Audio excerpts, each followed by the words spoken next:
Salut à toi autiste de l'internet et bienvenue sur ce nouveau podcast premier du nom de Mister No Lag. Oui alors pour la petite histoire, Mister No Lag c'est moi. Au moins comme ça les choses sont dites. Pour ce premier podcast, j'ai décidé de vous parler des Darwin Awards. Alors les Darwin Awards, qu'est-ce que c'est? C'est une récompense quelque peu sarcastique, il faut bien le reconnaître, décernée à des personnes plutôt décédées suite à un comportement complètement con, voire carrément stupide. Et ils sont remerciés, et là je cite notre ami Wikipédia, d'avoir contribué à l'amélioration globale du patrimoine humain. Oui, ces gens-là font partie du patrimoine de l'UNESCO. Oui. Foutage de gueule? Oui, un petit peu. En gros, si tu te trouves un petit peu con parce que parfois il arrive que tu fasses des choses complètement stupides, sache qu'il y a toujours plus con que toi. Regarde ce podcast et tu seras totalement rassuré. Oui, alors je parle pour les morts qui arrivent et pas pour moi, espèce d'enculé. Je t'ai vu venir, fais pas le malin, tu vas crever.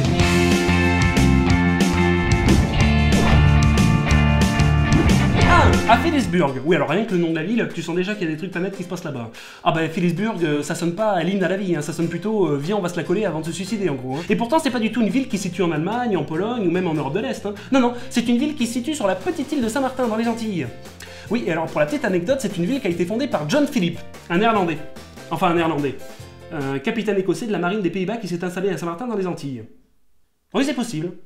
Mec chelou, hein, John Philip, Phillipsburg, le mec qui a donné son nom à la ville. Tu vois un peu le melon du type déjà. Bref, là n'est pas là l'histoire, mais déjà ça situe un peu l'histoire du mec. Le mec, il habite à Phillipsburg, il part avec un sacré handicap. Eh ben dis-toi que là-bas, le mec, il s'est étouffé mortellement en avalant un soutien-gorge d'une stripteaseuse qu'il essayait de retirer avec ses dents.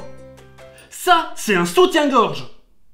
Je vous rassure, c'est pas le mien. Comment peut-on réellement avaler ce genre de choses? Le mec, il a une déficience mentale, c'est pas possible autrement, il doit avoir un problème. Ou alors il se l'est collé, mais comme jamais. Remarque, tu me diras, on se trouve à Phillipsburg, hein, pas étonnant que des mecs se murgent la gueule avant de se suicider. C'est un peu le principe de la ville, quoi. Mais de là, à avaler un soutien-gorge, encore un mec qui essaie de se faire remarquer. Ça se trouve, le mec, c'est John Philip. Il en avait pas assez d'avoir donné son nom à la ville, il a voulu aussi avoir la mort la plus conne du continent. Bah c'est réussi, bonhomme. Enfin, tout ça, c'est qu'une hypothèse.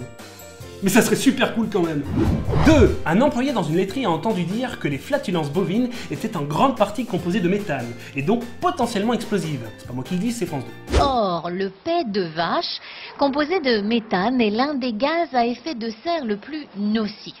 Prenant son courage à deux mains, il a alors craqué une allumette près d'un cul d'une vache. Seulement un appel d'air aspira la flamme dans les entrailles de l'animal, la bête explosa, tuant l'employé sur le coup, heurté par un fémur volant. Alors ça, vous voyez, dans les enquêtes impossibles de Pierre Bellemare, ça aurait totalement sa place. Le mec, il veut faire des vidéos comme on a pu en voir des tonnes avec un P humain et une allumette, sauf que là il s'est dit, je vais faire ça avec une vache. Attends, ça n'a jamais été fait sur le YouTube français, je vais faire des millions de vues. Vous imaginez juste le nombre d'allumettes qu'il a craqué avant qu'éventuellement une vache veuille bien lâcher un petit P. Tu m'as pété, oui, il avait de la conviction, le gars, il en voulait. Tout ça pour finir décalqué par un fémur volant. Tout ça pour la science. Remarque, à l'enterrement, ça devait être sympa. Robert est parti trop tôt. Mort en essayant de comprendre comment fonctionnait le cul des vaches, il en aura malheureusement subi les conséquences. Un triste jour pour la famille du défunt et pour la vache qui n'avait rien demandé à personne. 3. Un notaire de 39 ans nommé Gary Hoy est tombé d'un 24e étage d'un immeuble en démontrant la solidité des vitres à de futurs acheteurs. Son coup d'épaule brisa la vitre et il passa à travers.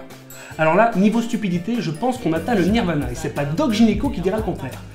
Il existe toujours ce type? Le mec, il était sûr de son coup, il a pas peur de faire transpirer sa chemise. Mais même en étant le mec le plus à fond sur son taf, comment on arrive à penser à pouvoir foncer dans la vitre? Voilà, là on a affaire à du solide, attention, hein, c'est pas du Ikea ou de la calmelote chinoise, non, non, double vitrage à isolation renforcée par une épaisseur de lame de gaz, je peux vous le certifier, vous avez affaire à la Rolls de la fenêtre, et d'ailleurs, pour vous le prouver, je vais foncer dans la vitre. Hein. Ah non, non, vous êtes pas obligé, hein, je vous crois sur parole. Hein.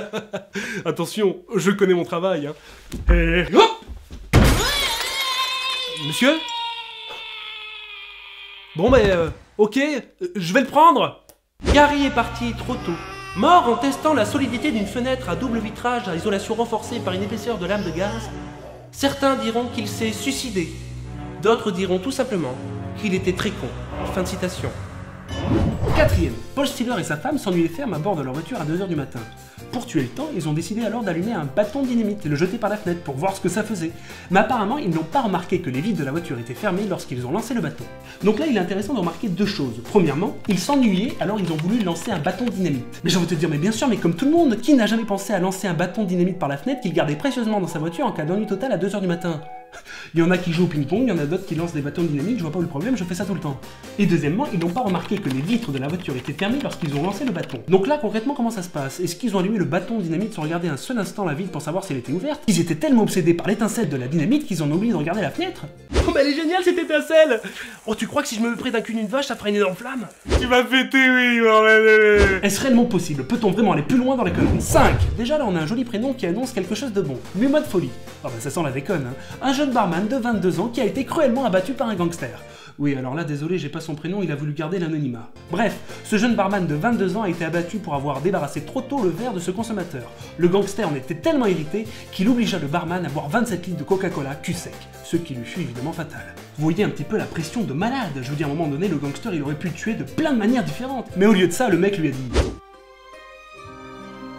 Tu vas boire de Coca-Cola et tu vas mourir. Ouais, pas terrible la torture, hein. Ouais, c'est parce que je manquais d'idées en fait. Ouais, parce que moi j'aime pas trop le Coca en fait, je préfère le Pepsi, c'est pour ça en fait. Du coup, je me disais, ouais, c'est pas terrible, hein. Mumot Folie. Mort en buvant du Coca-Cola. Oui, alors là, franchement, pour être mort de cette façon, faut vraiment être un gros con. Désolé. Mumot Folie parti trop tôt. Voilà, ce podcast est maintenant terminé, j'espère qu'il t'aura plu. Alors maintenant, ça va être le moment un petit peu chiant de la vidéo où je vais te dire que tu peux éventuellement t'abonner à ma chaîne, me suivre sur les réseaux sociaux. Ouais, le truc chiant quoi. Le mieux, c'est encore de rien dire.